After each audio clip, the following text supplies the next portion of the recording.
From the land down under, with the rock at its centre, comes the little Aussie Watchman.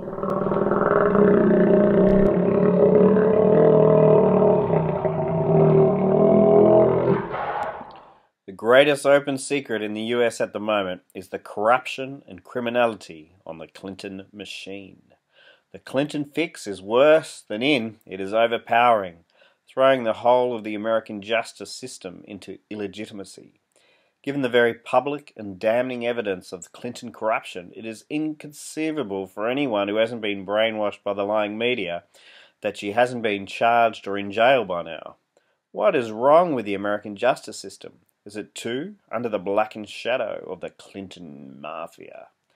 Let's walk through some of the both criminal and non-criminal scandals that should be regularly featured, but are not, on newspapers throughout the Western world.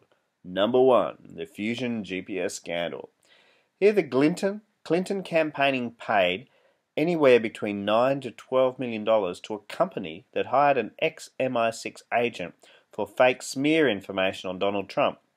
This ex-MI6 agent, Christopher Steele, worked at MI6 on the Russian desk and immediately went to Russia to talk to Russian FSG agents in order to scrape up dirt on the Dionald. It turns out that it was all lies. It could well be called Russian propaganda, but it was more than likely that everyone involved knew the evidence was fake and was being deliberately used to try and swing an election. On top of that, it turns out that the Congress investigating this dossier have reason to believe that the money was also used to pay journalists to write fake, damning reports on the Dionald. This scandal dwarfs any kind of Russian collusion supposedly done by any member of the Trump team. Number 2, the Uranium One Scandal. Here the Clinton campaign received $145 million from Russian companies bidding for 20% of America's uranium. As Secretary of State, Hillary Clinton happily signed off on the contract. At the same time, Bill got $500,000 for a speaking fee in Russia from a bank that was also involved in the Russian Uranium One deal. This is breathtakingly obvious a payoff or a bribe. It is highly suspicious behavior and should be subject to a special counsel investigation. The question is, where is the Justice Department? What is wrong with Jeff Sessions, the Attorney General and head of the Justice Department? What do the Clintons have on him? An affair? A past misdemeanor? A threat? What is going on? He may be expertly hiding a current investigation, but that seems unlikely. Given that the whole of the justice bureaucracy seems to be leaking like a sieve. Number 3, the Democratic National Party scandal. While this is probably not criminal, it is certainly scandalous and corrupt.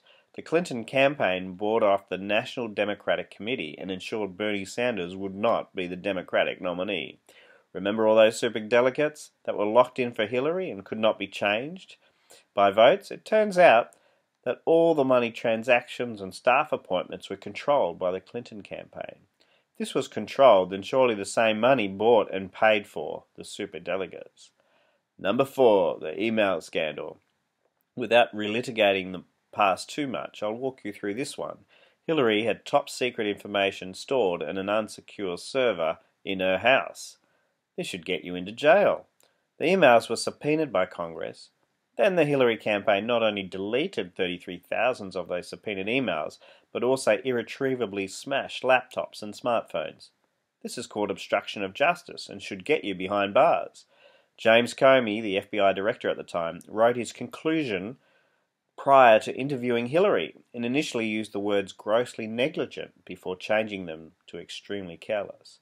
This is highly suggestive of a cover-up and extreme corruption.